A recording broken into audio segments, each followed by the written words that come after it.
everybody, and welcome to this conference hosted by MS Focus, the Multiple Sclerosis Foundation. My name is Kimani Hendricks, and I'm the Multimedia Communications Coordinator for the foundation. Today, we're joined by Dr. Ben Thrower, who will be answering all of your MS-related questions for the next hour.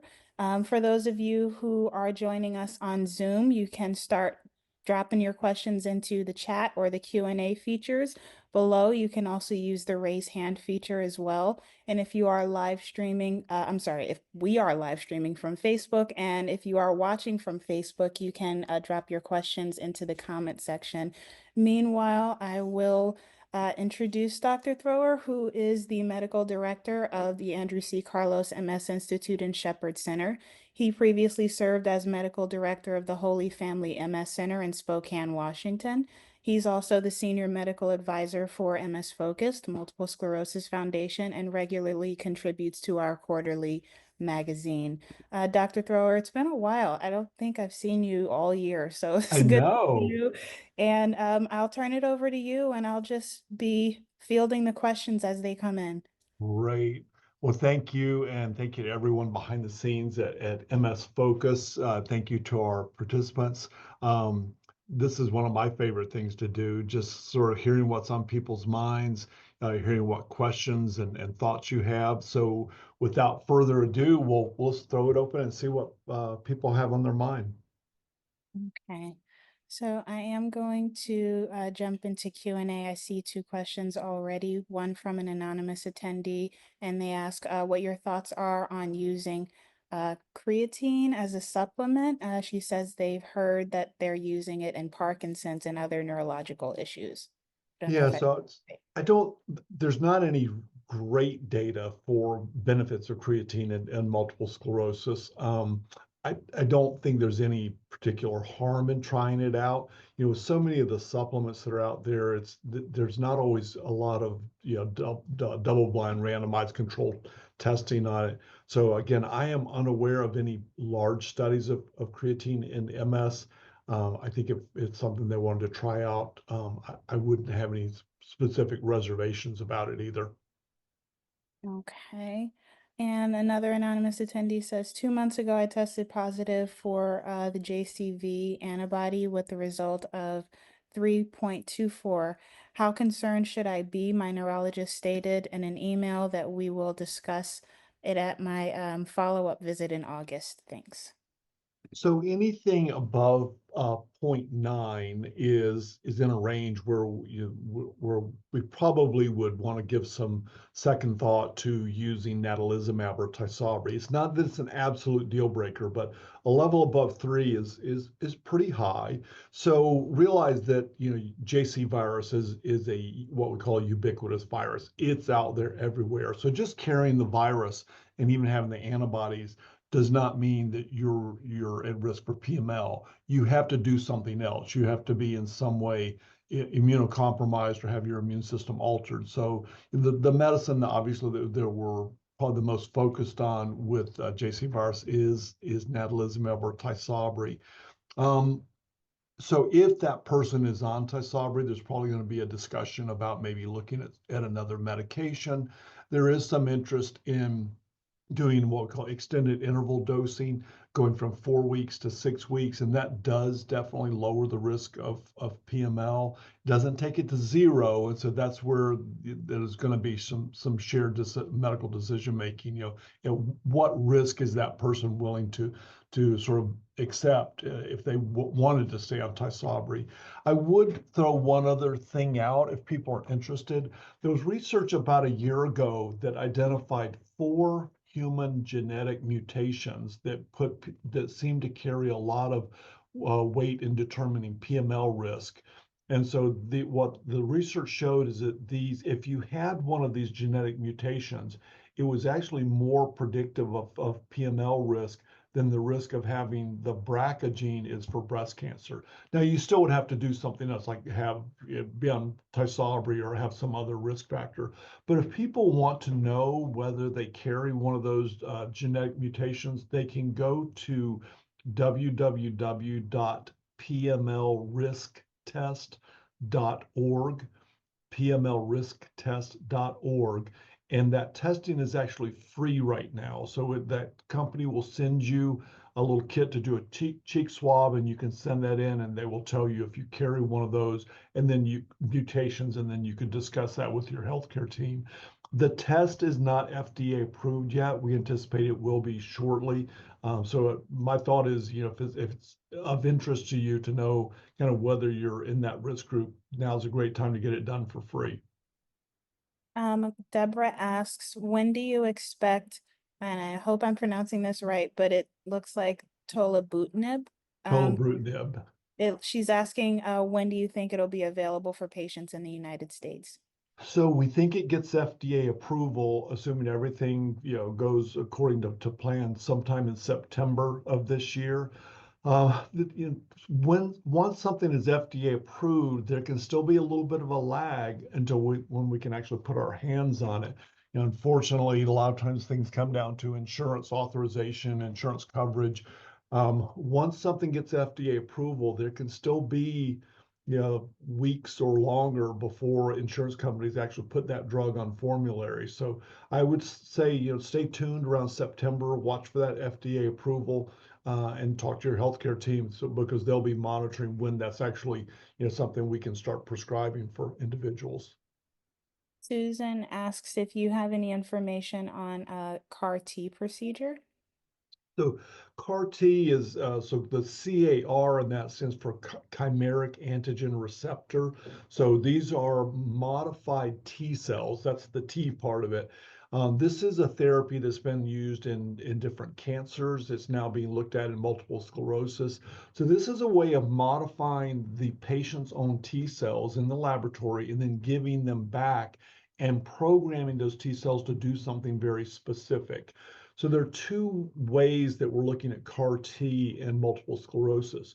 One would be to more effectively eliminate inflammatory B cells. So we have B cell therapies right now that we use in MS, things like Ocrevus and Briumvi and Kesimpta and Rituxan. But the thought is that these modified T cells, these CAR T cells, if you program them to eliminate inflammatory B cells, they may do a better job of it. The other way that CAR T is being looked at in multiple sclerosis is by using T regulatory cells, modifying those so that you're actually teaching the immune system to tolerate myelin better. So you're kind of toning down the immune attack. So I think we're going to see trials on both of those, starting up soon in multiple sclerosis. So it's certainly something exciting. It's a completely different way of going after MS. Shelley says fatigue is a big enemy. Other than meds, which do, wait, hold on. Other than meds, which do not work. Any suggestions? Yeah, so fatigue is just like she said, is one of the number one symptom complaints for people with MS. We typically think of fatigue in two flavors in MS: lassitude, which is non-exertional, non-heat related fatigue, and then there's nerve fiber fatigue, which is the more heat related exertional fatigue. People with MS may have both of those, and they may deal with one more at certain times than the other. We always want to make sure when we talk about fatigue in MS that we look at the big picture and sort of look at things like sleep, just health overall. There are other health issues obviously that could contribute to fatigue in MS. But if we put those aside, if there's no other health issue and if the sleep is adequate, then we want to make sure that people are getting adequate exercise. I know it sounds cruel to tell someone who's tired to exercise, but we know that deconditioning, the lack of exercise, will worsen fatigue. We want to make sure that we're managing mood. If there's any depression present, that we're staying on top of that. There are some, I would say, supplements or maybe alternative therapies where there's been some data for fatigue. One would be acetylcarnitine, which is a supplement. It was studied a few years ago. It's over the counter. They did 1,000 milligrams a day of acetylcarnitine, and about 40 to 50% of people with MS got a nice little energy boost with it. The other one is kind of quirky, and that was lavender capsules. Normally we think of lavender as something you use to have a calming effect. You might take it at bedtime. Well, in this study, they did a morning dose. It was a double-blind, placebo-controlled trial, and there was about a 50% response rate. In that study, they did 600 milligrams a day of oral lavender in the morning.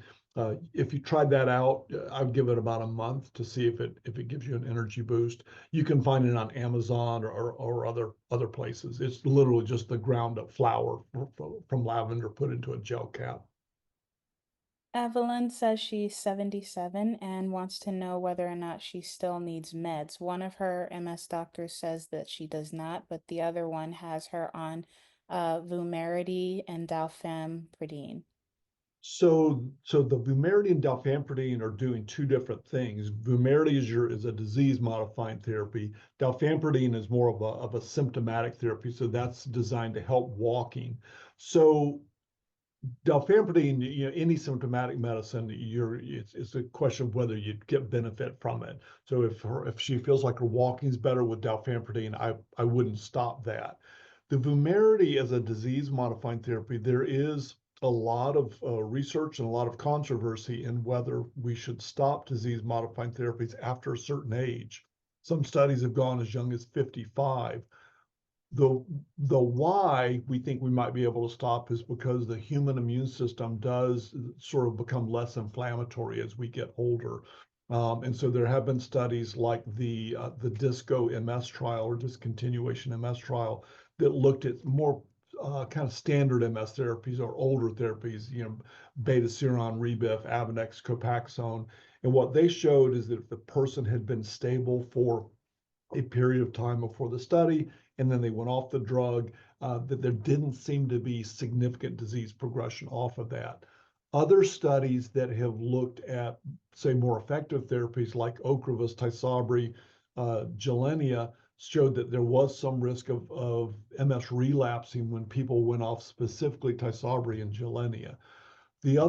So one of the arguments against stopping treatment would be this concept of smoldering inflammation, this kind of low-level inflammation that we really weren't aware of in the past. And some studies have suggested that that may not go away as we get older. So there are these. Part of the reason she's probably getting conflicting viewpoints is that there are conflicting viewpoints out there. I would say we have had this discussion with a lot of folks. Personally, if I have someone on an older platform therapy, an interferon, Copaxone, beta-seron, Avonex, Rebif, and they've been stable for years, I'm comfortable having them come off. I usually do keep them on vitamin D. I think vitamin D is a disease modifying therapy for people with MS. Tough with Vumerity because that's kind of in the middle of the road. It's not the super highly effective, like an Ocrevus, but it's probably more effective than say a Copaxone beta seron. I think it's going to be a kind of a shared decision between her and her physicians, whether she stays on or goes off the Vumerity. Okay. Before I get into the next question, I did see someone raise their hand, but now I don't see them anymore. So if you did want to use the raise hand feature to anybody who is watching from Zoom, please do that. Don't be shy. We'll let you know beforehand when to unmute yourself. And we will go into the Q&A for the next one. I do see you.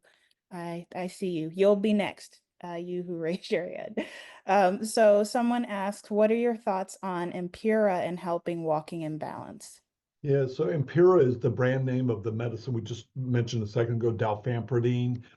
There's also the old school compounded version for aminopyridine. So these are all potassium channel modulators that may help with nerve fiber fatigue.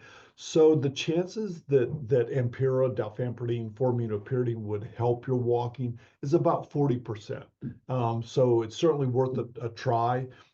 Usually you're going to know within a month if you're in the 40% that's going to get benefit or in the 60% that's not going to see any benefit from it. Now, the person who raised their hand has been allowed to speak. You can address Dr. Thrower when you're ready. Uh, Good evening or good afternoon. What are your thoughts about the new medication? And you just mentioned it about being approved for secondary progressive MS, particularly in reference to improvements in disability. The current medication I'm taking is Briumvi, and I haven't seen any improvements in terms of my disability. So tolobrutinib is where what it's going to get FDA approval for, assuming that everything goes the way that it should, is going to be secondary progressive MS without activity. So, we kind of divide secondary progressive MS into with activity and without activity. With activity would mean you're still having relapses and or new lesions on MRI. Without activity means you're not having those things.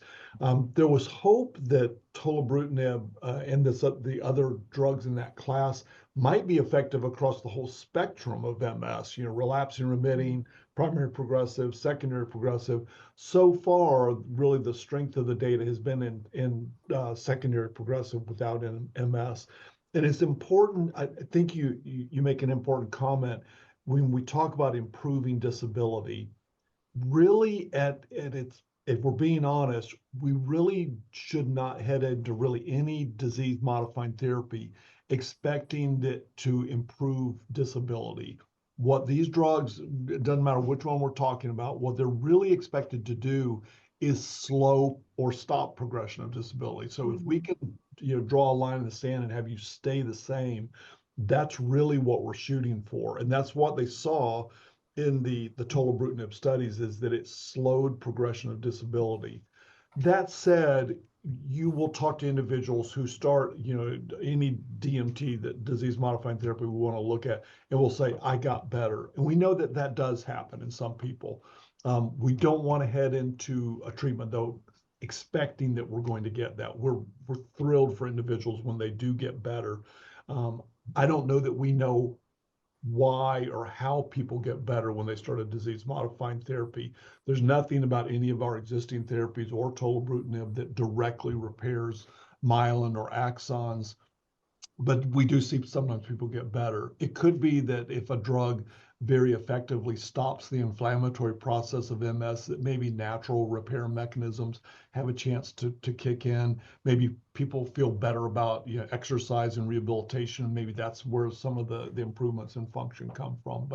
But I think tolobrutinib is going to be a welcome addition. It certainly offers something completely different from anything we've ever had in terms of mechanism of action. Can I ask another question? The smoldering, how does that interplay with this? That, That's the part I'm confused about. I don't know how much is playing in, whether it's yeah. my menopause or So smoldering, menopause, and MS. So, we every day, and I'm sure there are people listening in who can relate to this. We see people who say, I'm not having relapses. My doctor says my MRI hasn't changed, but I'm getting worse. I'm still Right. progressing even with that. And so the big term we use for that is PIRA, PIRA, progression Yes. independent of relapse activity. So what causes PIRA? One of the things that we think causes PIRA is smoldering inflammation. So the Mhm. idea of smoldering inflammation is that if your MS at some point was a forest fire, a big raging fire, but it's not anymore, the big fire's put out, maybe there's still some smoldering embers just underneath the surface. Maybe it's low level enough inflammation that we're not seeing it reflected on standard MRI, that it's not causing relapses, but it's still enough to make you slowly get worse. There are other things that probably cause PIRA other than smoldering inflammation. Things like loss of neural reserve. As we get older, how well our brain and spinal cord adapt to prior injuries like MS lesions, other health issues, deconditioning. All of these things probably factor into PIRA. How do we know in an individual like yourself, if you're getting worse with no relapse, no progression, no relapse and no new MRI lesions, which of these factors is causing your individual progression? Um, Mhm. I think one of the clues, some of the MRI techniques that we have. So some of the newer MRI programs can look for slowly enlarging lesions. That is a measure of chronic inflammation or chronic active inflammation. So if you had that, could that be something that points us more towards you having a little bit of this smoldering inflammation versus the other factors? I think at the end of the day, if for people that are in that situation that have progression independent of relapse activity, I think a lot of people are going to probably be interested in giving tolebrutinib a try. So an anonymous attendee in the Q&A asks, in the treatment of relapsing remitting multiple sclerosis, do the physicians use a preferred S1P treatment when compared to others? So, so your S1P modulators are, Gilenya, Zeposia, Mayzent, and Ponvory. They all do the same thing. Where they really differ is in how selective they are in targeting the S1P receptors that we want them to target. So the way these drugs should work is they're locking up lymphocytes in the lymph nodes, not letting those inflammatory cells get out and cause inflammation. Well, those S1P receptors can also be present in other tissues like your heart. So what, for instance, with Gilenya, with that drug, we do first dose observation, where you get EKG and blood pressure monitoring for 6 hours after your first dose, because that drug can potentially affect those S1P receptors in your heart. As the new drugs have come out, the newer versions, they've gotten more selective. So they're really hitting primarily the receptors that we want them to hit. I would say most MS healthcare providers are probably leaning towards the newer ones, just because they are more selective. So Zeposia would be a good example of kind of something that's a little bit more selective. We don't have to do the first dose observation, for instance, with Zeposia. Now, that said, if you're on Gilenya, our original S1P, and you're doing great, there's nothing to say you have to switch over to it. But if I'm starting from scratch, I'm probably going to lean towards one of the newer ones. Maureen says that she had mono as a teenager and wants to know if it has anything to do with MS. Probably so. So, we know that MS results from this complex interaction of some genetic factors and some environmental factors. And probably one of the most researched environmental factors in the past few years has been Epstein-Barr virus, which causes mono.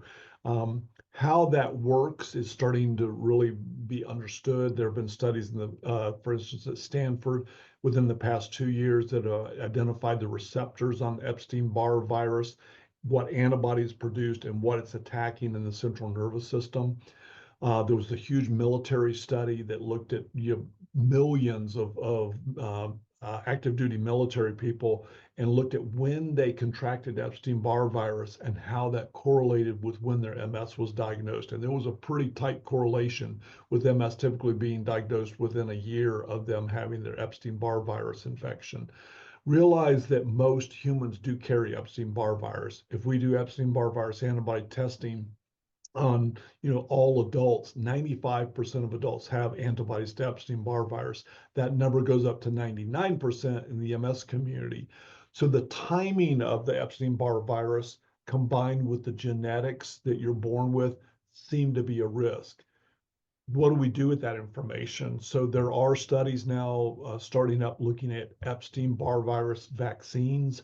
We have a study starting here looking at giving people an Epstein-Barr virus vaccine after their first clinical MS attack to see if it actually helps prevent any issues down the line for them. Bridget is curious about your thoughts on infrared sauna usage. She says that she hears that there are good benefits and she's been using them once a week and has enjoyed the experience.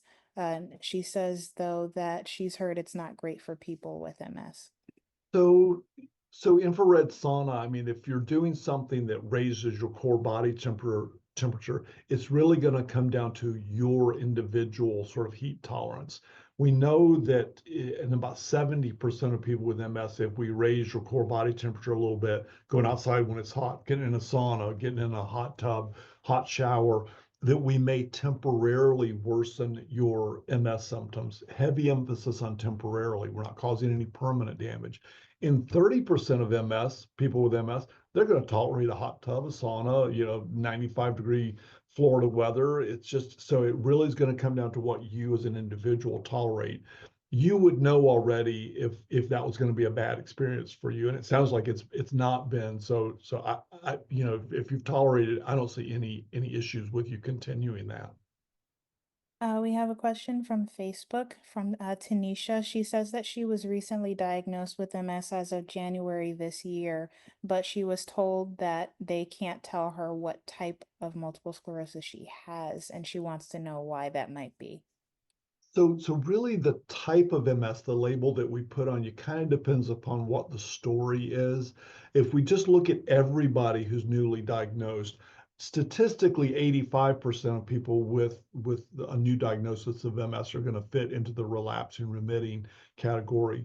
That term relapsing remitting, unfortunately, can be a little bit misleading. When we say remission, it kind of implies that there's a period of time where the person with MS has no symptoms whatsoever. And unfortunately, that's not usually the case. Even when someone with MS is in remission, they're usually still dealing with something, maybe some fatigue, maybe like walking issues, just something unique to their story. So the other form, if 85% of people start with relapsing remitting MS, how could people present otherwise? Well, then the other way people might present is with primary progressive MS. So this is, someone who just has a very slow onset, usually over months or years, of typically walking issues. Statistically, the person with primary progressive MS is more likely to be older and more likely to be male than female. So one form of MS that's more common in men versus women. So just right off, taking or hearing her story at face value, there's a high likelihood that it's relapsing remitting MS just statistically. An anonymous attendee in the Q&A wants to know what your recommendations are regarding the measles vaccine. She says she's 65 years old. Yeah, I mean, measles has unfortunately, made the headlines here, with especially the outbreak that we're seeing in Texas. So I would have that discussion with your primary care provider. Some of whether you get a measles booster may depend partly on what medications you're on. For instance, if you're on a B cell therapy, we probably don't want to do a measles booster. If you're not on a B cell therapy, then they can certainly do antibodies to see if you still have antibodies, showing up in your blood test, or they might just say, listen, depending upon your individual situation where you live, they might just consider doing an updated booster. Catherine says she has progressive MS and she's on Ocrevus and Empira and wants to know what new treatments could help. So in terms of a disease modifying therapy, and it kind of depends upon which progressive MS. If a person is living with primary progressive MS, Ocrevus is the only FDA approved treatment out there for primary progressive MS. We did studies many years ago looking at Copaxone for primary progressive MS, and they were negative, but there was just a recent trial that showed some positive results in primary progressive MS. So it could be an off-label option. If the person is actually living with secondary progressive MS, again, we've got this tolobrutinib drug coming up here soon. One of the things that I do think we overlook a lot in people with progressive MS is the rehabilitation aspect of things. So, I'm biased. I work at a rehab hospital. I'm surrounded by wonderful physical and occupational therapists and speech therapists. I think most people with progressive forms of MS, if they've not worked with a good therapy team, really do benefit from getting engaged, looking at whether it's walking issues, spasticity issues, issues with activity of daily living. I think most people would really benefit and probably have a better quality of life by working with an aggressive rehabilitation team if they've not done so. Another anonymous attendee wants to know what your thoughts of LDN are and if you have any experience with it, pros, cons, etc. Yeah, so we used a fair amount of low dose naltrexone. So just for folks if they're not familiar, naltrexone is an FDA approved drug as an opioid receptor antagonist. It was designed to help people get off of maybe addictions to prescription opioids, heroin, things like that. The FDA approved dose is 50 milligrams. The reason we call it low dose naltrexone is it's something much lower than that 50 milligrams. It could be anywhere from 3 to 4.5 milligrams, typically taken at bedtime. This is something made by a compounding pharmacist.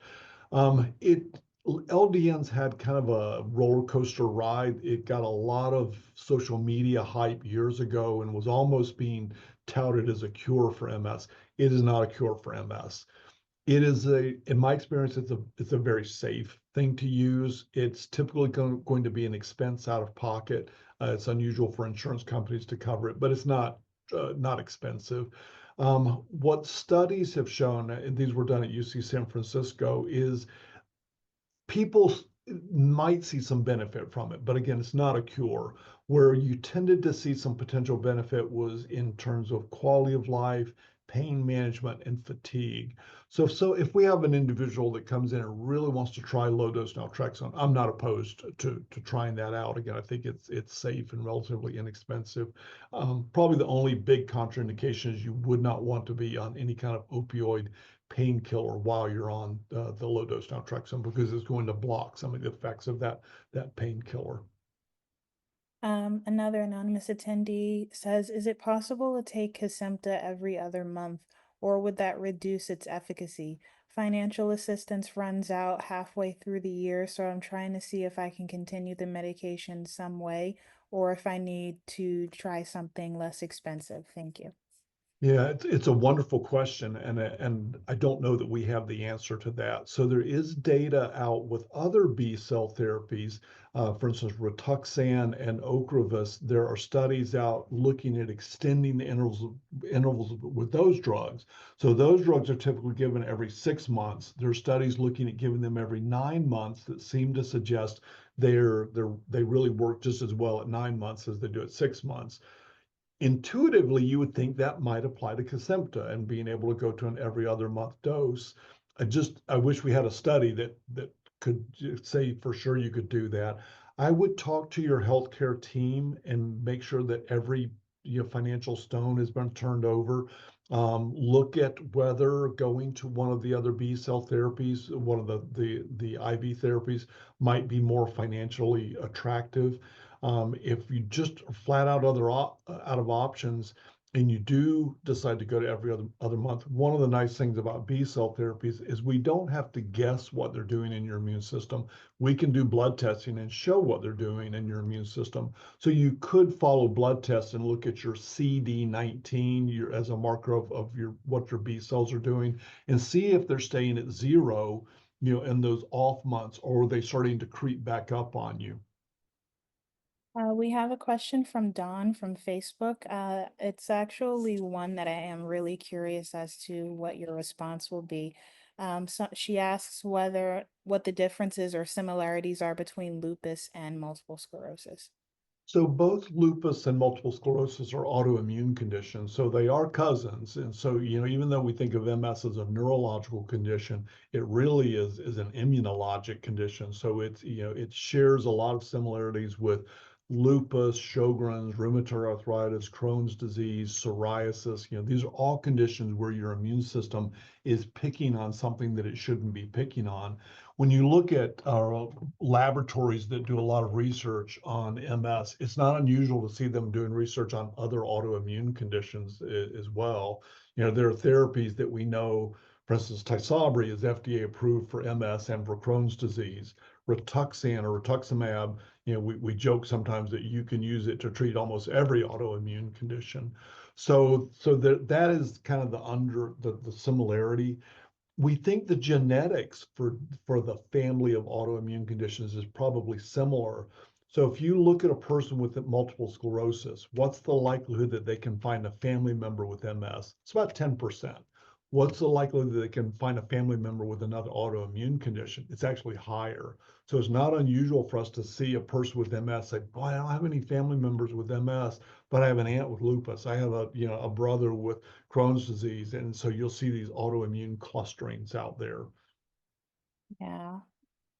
Renee asks, what is JCV and what is PML? So JCV is JC virus. That JC stands for John Cunningham. He was the first human to ever have the virus identified. So again, most humans carry JC virus. In the normal state, JC virus just uses us as public transportation. It lives in our kidneys. We pee it out. When you were a kid, maybe you went into a pool and you took a big mouthful of water, and that kid over there just unfortunately peed in the pool, and now and he had JC virus, and now you've got JC virus. Normally, JC virus doesn't hurt humans. And when you get infected with it, you probably didn't even have any symptoms from it. And your immune system just keeps it in check. It keeps it living in the kidneys where it should. If we do something that alters your immune system significantly, like HIV, chemotherapy, organ transplants with immune suppression, then sometimes that JC virus can leave the kidneys where it normally lives and go to the brain where it shouldn't live. When JC virus goes to the brain, that's PML, progressive multifocal leukoencephalopathy. PML is not good. There is no treatment for PML. There's a certain death rate associated with PML, and even when people survive PML, it still can be a disabling disease. I tell individuals with MS that we work with, the way that we want to treat PML is to never see a case of PML. We want to do everything possible to make appropriate medication selections. If we're looking at a drug that might have PML risk, we want to make sure we have the right people on it, and we want to make sure that we do ongoing safety monitoring in a very diligent fashion to make sure that we never see a case of PML. Dr. Thrower, I wanted to go back to the question before this. You said, as far as lupus and other autoimmune diseases, that it was likely that someone in your family, if someone already has it, the diagnosis percentage is higher for someone else in your family as opposed to being higher if they have MS. Why is that? So we think that the genes that put people at risk for autoimmune conditions, that again, they're pretty similar. So like with MS, we've identified over 200 genes that carry some risk of MS. So maybe I have those genes and I get multiple sclerosis. Well, maybe I have a family member that carries those same genes. They may not get MS, they may get another autoimmune condition. That we don't understand that part. Why does one family member go down the MS pathway and someone else goes down the rheumatoid arthritis pathway? We don't understand that part. That no one's sorted that out yet. So some of it may be just luck of the draw in terms of which autoimmune condition you get if you have all the right the stuff. So to have an autoimmune condition, you got to have the genetics and you got to have the environmental part, and those things come together to send you down that autoimmune pathway. Okay, yeah, I It was curious. I'm sorry, go ahead. it does look like autoimmune diseases are becoming more prevalent, and so that we don't understand either. It personally, I don't think it's that we're changing genetically as a species, so it's got to be environmental. And that part, I mean, there's certainly a lot of things we could point fingers at, microplastics and just any number of things that might be contributing to a higher risk of autoimmune conditions. We do have another question from an anonymous attendee. They want to know if it's okay to take vitamin C supplements while on Kesimpta, and what about calcium? So vitamin C is absolutely okay, regardless of what medication you're on. So vitamin C is a water soluble vitamin. That's as opposed to our fat soluble vitamins. Your fat soluble vitamins are A, D, E, and K.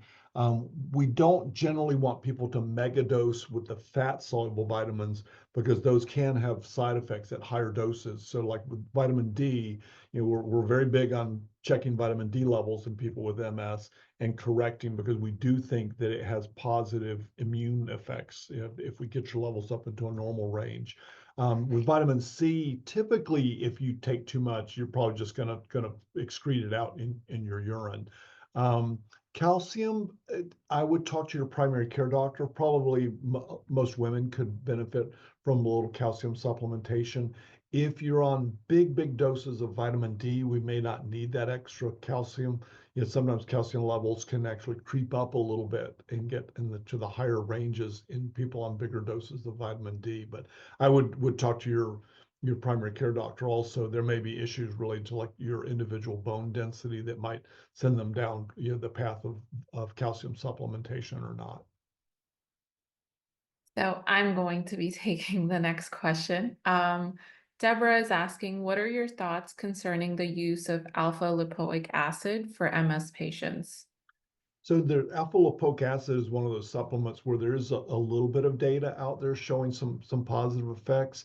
There was, and I can't remember how many years ago the study was done, but it was done in people with progressive MS, and there was a suggestion that maybe there was some benefit in terms of better walking. So I'm certainly okay with people doing the alpha lipoic acid. Thank you. Anonymous attendees asking, would weaning off of Ocrevus over time be a good exit strategy? So some of that's going to depend upon that person's individual situation. Their age is certainly going to factor in. How stable their MS is going to factor in. Of when people, and again, I mentioned earlier, there was a study looking at older individuals going off of more effective therapies. But when they looked at Ocrevus, Tysabri, and Gilenya, the group that did the best when they stopped treatment was the Ocrevus group. The question then becomes, do you just stop it, or do you, like that person was mentioning, do you wean it? I don't think there's an absolute right or wrong answer. To me, it's probably a little bit more appealing to start spreading the intervals out, maybe go from 6 months to 9 months, do that for maybe 2 rounds. And then if the person is doing well, then consider stopping it. Sorry, I had to step away for a moment. An anonymous attendee has a comment and question. Please forgive me. It's a little long. So they said, I experienced a 2-week bout of spontaneous, uncontrollable fecal incontinence. MP instructed me to follow the brat diet, not effective. The new gastro doctor instructed me to eat by trial and error. I had an appointment with my neurologist who was concerned. Says a sudden occurrence of my symptoms and referred me for a colonoscopy with a biopsy. I've been infused with Ocrevus 9 times. Is there any probability that I can be diagnosed with IBD due to Ocrevus? Thank you.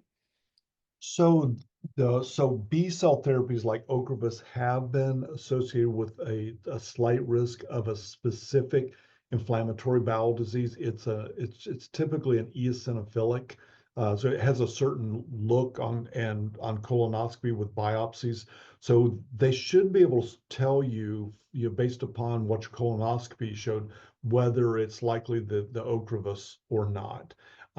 Assuming that you didn't have anything on the colonoscopy that would point towards Ocrevus being the culprit, then the kind of back into the mystery of what's driving it. Could it be neurological? Could you have, say, a new lesion in the spinal cord that's affecting bowel function, or is it something else that's driving that?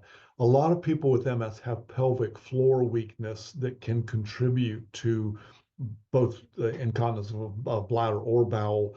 Typically, if it's pelvic floor weakness, it shouldn't be that abrupt and that came on so very suddenly. So I think the colonoscopy results are going to be important in determining whether the Ocrevus was a culprit here. Another anonymous attendee comment and question. So they say they were diagnosed with primary progressive MS 3 years ago at 58, although they strongly suspect toxic myelopathy because symptoms began shortly after a tetanus shot. They say their recent MRI is showing cervical stenosis with slight spinal compression. And will DMTs help with the toxic myelopathy And also, is it common for MS to cause spinal stenosis? So the last part first. So MS would not cause spinal stenosis. So most of us, as we get older, we do have degenerative wear and tear in our cervical spine and lumbar spine. So it's unusual that we see a totally normal cervical or lumbar spine. Most of us have little bone spurs, disc bulges. The question is, are they big enough and bad enough that they're actually pushing on a nerve root or the spinal cord? Um, so the question of the tetanus and the myelopathy, so every vaccine out there generates an immune response. That's how they work. So they're telling your body to fight something off if it sees it. And so they are revving up an immune response in some specific way. Occasionally they do too much of that, and you can see an autoimmune response like Guillain-Barré syndrome, Bell's palsy, or transverse myelitis. If the I would think if the tetanus, if the vaccine were the culprit for a myelopathy, it should have been inflammatory.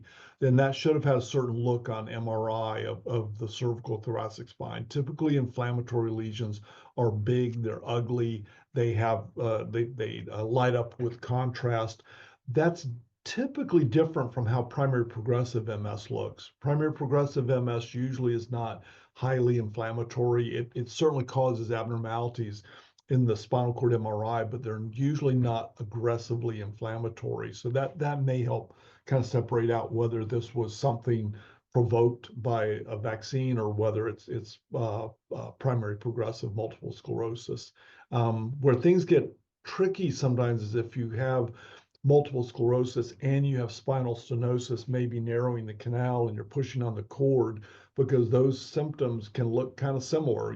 If you have spinal canal narrowing, pushing on your cord, you're going to have, brisk deep tendon reflexes, maybe motor and sensory changes, maybe spasticity, weakness, which are a lot of the things that MS can do. So it's separating out spinal stenosis with myelopathy versus myelopathy from MS can be a little bit tricky.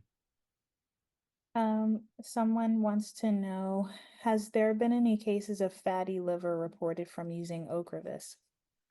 So almost every drug out there, unfortunately, has some degree of liver or hepatic metabolism. So I can't quote you the numbers, but I would be shocked if somewhere there's not a case report of fatty liver disease associated with Ocrevus. So when we see liver problems, and then the question becomes, is it medication induced?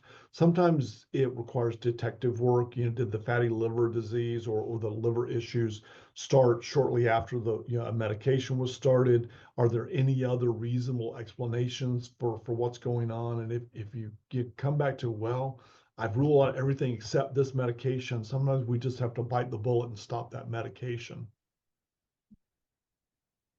We have another question from Facebook from Alexander. They ask, have you heard about the genetic connection between schizophrenia and multiple sclerosis? So if we look at the bigger picture of just mood disorders in general, there is a higher incidence of mood disorders, depression, anxiety, bipolar disorder in multiple sclerosis. I have not seen anything specific on schizophrenia. I'm not saying it's not out there. I'm not aware of it. It wouldn't shock me if there was a subtle, linkage, but I would say in the decades I've worked with multiple sclerosis, I could count on half of one hand the number of people I've seen with schizophrenia and multiple sclerosis. In my experience, it's pretty unusual. That's in contrast to these other things, bipolar disorder, depression, anxiety. Those are very common. Someone says, I just finished both years of Mavenclad. I've had zero side effects. Is this normal? Mavenclad, has been a really well-tolerated medication. It's one that we did studies with many years ago. And I think when we looked at the mechanism of action, it lowers both B and T cell counts, and then they come back and they're kind of reprogrammed, if you will. I think if you had asked us early on, what do we expect to see with side effects? I think most of us expected to see more side effects, but in the real world, we have been pleasantly surprised that most people tolerate Mavenclad really well. So I think that experience of not having, any significant side effects has been fairly typical. Someone wants to know which you recommend and why between baclofen and tizanidine. Yeah, so these are both antispasmodic medications, and what I tell folks is that you really can't say one's better than the other. They are different. And so baclofen's been around a lot longer. I think our knee-jerk reaction when we're picking one is sometimes just to go with baclofen, and there's absolutely no scientific reason why. They're both good medications. They just hit the problem from different angles. They're both potentially sedating. So sometimes what it comes down to is trial and error. With both of these drugs, we typically start with a low dose and we'll go up on the dose until one of two things happens. Either your symptoms, your spasms, spasticity are controlled to your satisfaction, or you're running into side effects. And the most common side effect is going to be sedation. I will say baclofen is a little more likely to sometimes make people a little too loose. So sometimes with baclofen, we kind of get rid of the spasticity, but now we make you kind of rubbery, and we can sometimes actually worsen walking by making you too loose. A little bit less likely to see that with tizanidine. If you tend to have low blood pressure, you tend to get lightheaded when you go from lying to sitting, sitting to standing. That can be an issue with tizanidine. It is a little bit more likely than baclofen to lower your blood pressure some. Lena says she's on Kesimpta, but about 2 weeks before her next dose, she starts to feel really bad and she has some flare-ups. She says, is she crazy or is it not as strong as she needs it? She also says that she's very active 62-year-old. Yeah, so this whole idea of the crap gap or the wearing off effect with different medicines, it's real. I mean, we see it with Tysabri, we see it with B cell therapies. There were, I think it was late last year, there was a case report where someone wrote up 3 individuals reporting that what she's reporting with Kesimpta. Um, I don't know that we have a great answer because we can't go up on the dose and we can't give it any more frequently. That the Kesimpta is kind of a one size fits all. The 20 milligrams every 28 days is what we've got. Scientifically, would it be interesting to give it more frequently? It would be interesting, but until someone does that study and gets FDA approval for it, there's not an insurance company in the world, unfortunately, that's gonna touch that. So I would definitely talk to the team, to your healthcare team. Could it be that one of the other B cell therapies is going to be a better fit for you? But we believe you when you say it. We maybe to reassure you a little bit, there was a study recently that looked at walking in people who reported the wearing off effect with Ocrevus. They measured daily step counts in people on Ocrevus, and even when people were reporting not feeling great as they came due for their next Ocrevus dose, their walking actually didn't change any. Doesn't mean their symptoms aren't real. It just means that at least it didn't affect their walking.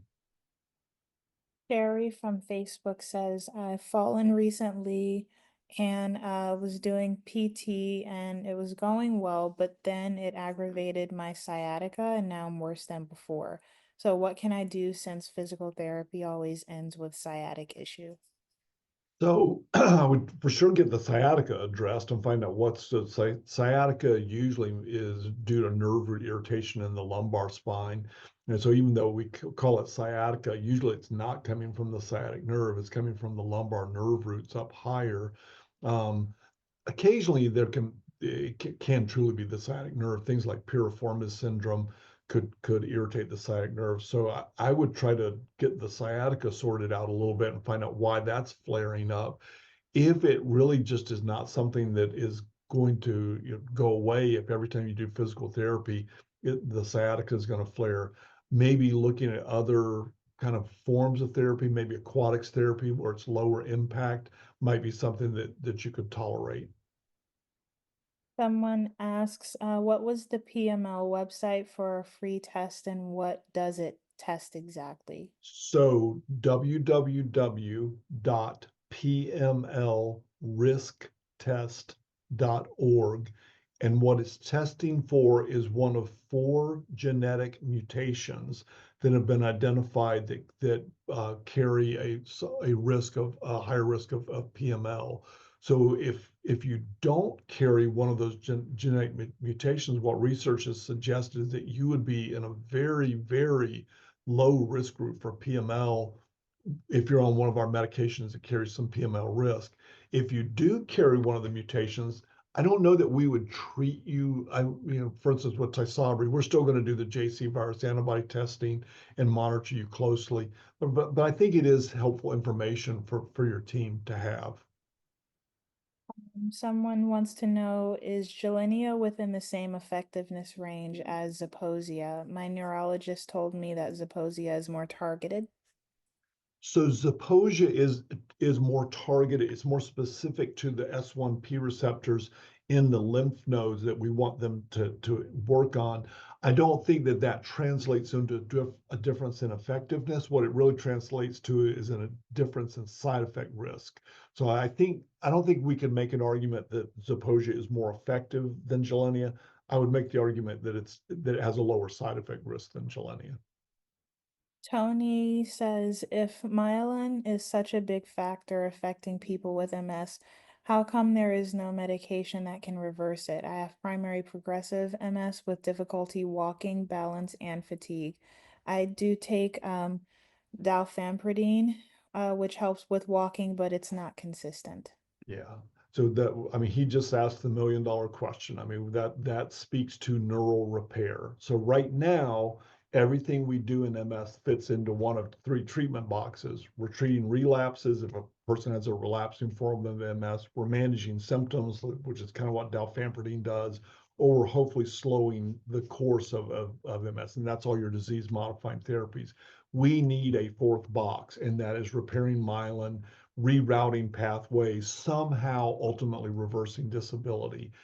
We hear everyone in the MS community that is, yelling that that's what we need. We know. I feel like it's getting closer. Tremendous amount of resources. There are people, researchers whose whole lives are devoted to neural repair. There are researchers outside the world of MS whose lives are devoted to neural repair. If again, think about spinal cord injury, that is, our answer for MS remyelination could just as easily come from the spinal cord world as the MS world. They don't have to worry about an ongoing immune issue.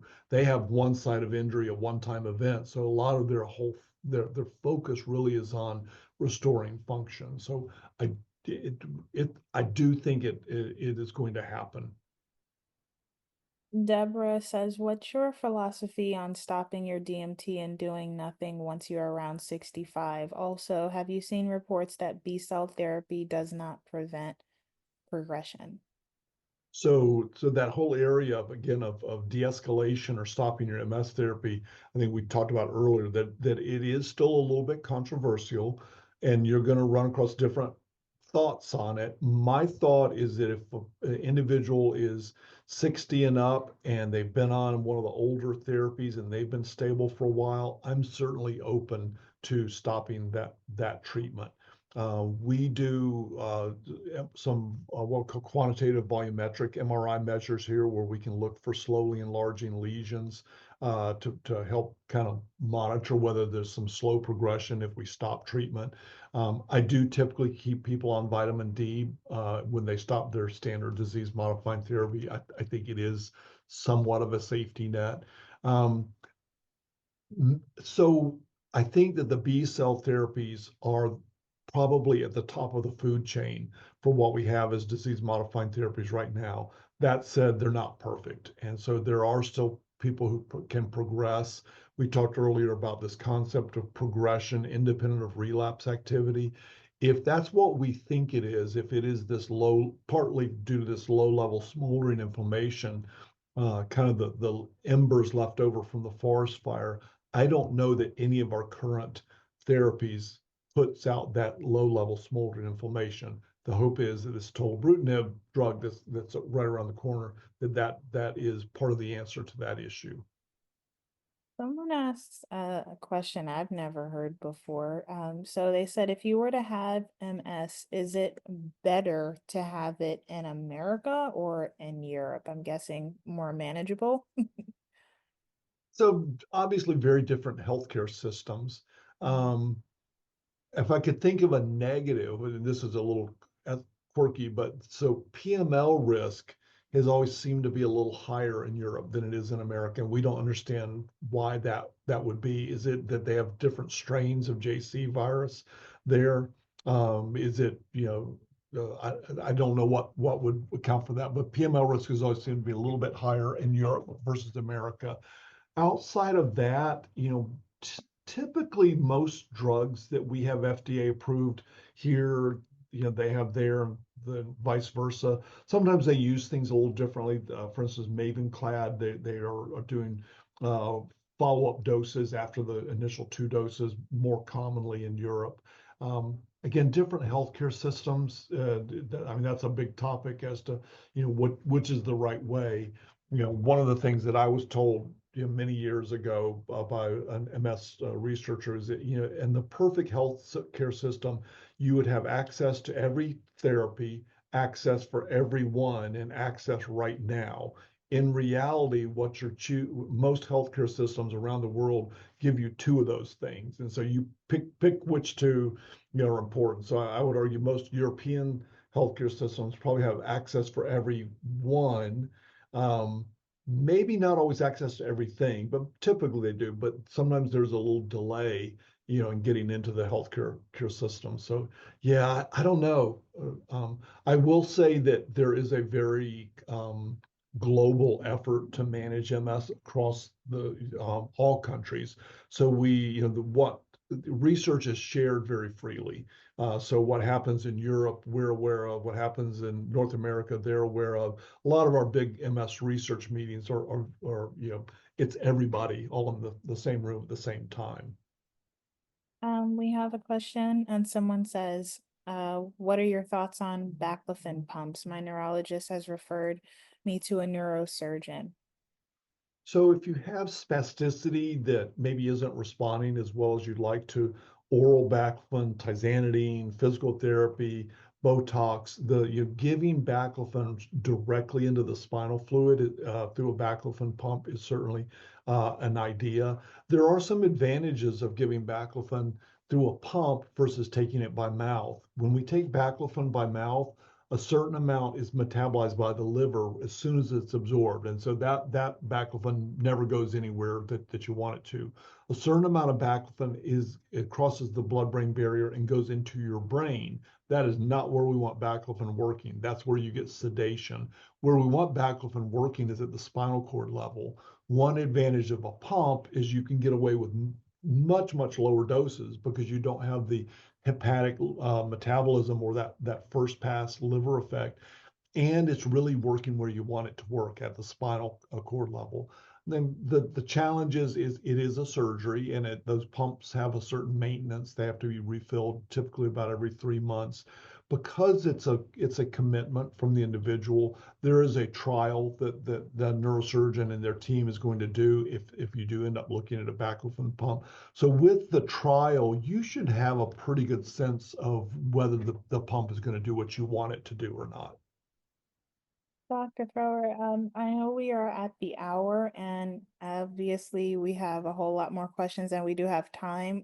How many more questions are you willing? Let's grab 2 more. 2 more. Okay. So, someone says, do you think there's a connection between Lyme disease and multiple sclerosis? I was diagnosed with chronic Lyme disease 17 years ago after ruling out MS. Then 5 months ago, I was diagnosed with multiple sclerosis. So I think they can mimic one another. I mean, they are 2 distinct conditions. And so one doesn't put you at risk for the other, but the symptoms can certainly mimic one another. Lyme can cause central nervous system issues. And Lyme disease and chronic Lyme can be tricky. And there are controversies out there in terms of how we diagnose Lyme disease.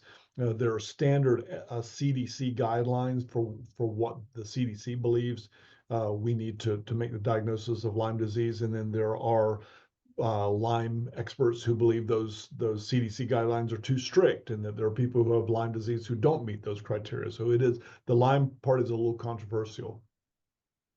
And our last question for now is from Deborah. She says that I have recently seen some negative reports on Ocrevus. Are you aware of these new reports, and what are your thoughts on Ocrevus now?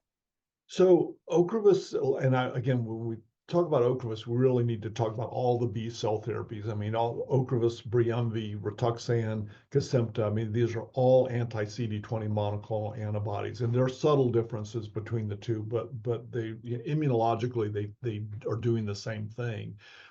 They are very, very effective drugs. They're not free of side effects, though. So when you start depleting B cells, you can also put people at risk for infection. So and we learned that in a very big way during the COVID pandemic, especially with the Delta surge. Of all of our MS therapies, the B cell therapies were probably associated with more COVID hospitalizations and COVID deaths than any other class of drugs. On the other hand, for relapsing forms of MS, they are probably one of the most effective things we've got. There was a retrospective study not too long ago that looked at how hematopoietic stem cell transplantation, a bone marrow transplant, which you could argue is probably one of the most aggressive things we can do in MS, how did that compare to Ocrevus, Tysabri, and Gilenya? And what they found is that Ocrevus was almost as effective as the hematopoietic stem cell transplantation. But again, as we get into the really effective therapies, we've got to balance that out with the risk that they come with. Dr. Thrower, thank you for taking an extra couple of minutes. Altogether, you've answered approximately 50 questions between Facebook and here. I don't know how you do that in an hour, but it's impressive. So if anybody has any questions, obviously, that have not been answered, please do not fret and register for our next Ask the MS Expert webinar with Dr. Aaron Boster, which will be on the 24th of April, 6:30 p.m. Eastern Time. And you can register by going to msfocus.org and clicking on the events tab at the top of the homepage, and you should see all of the ones that are coming up.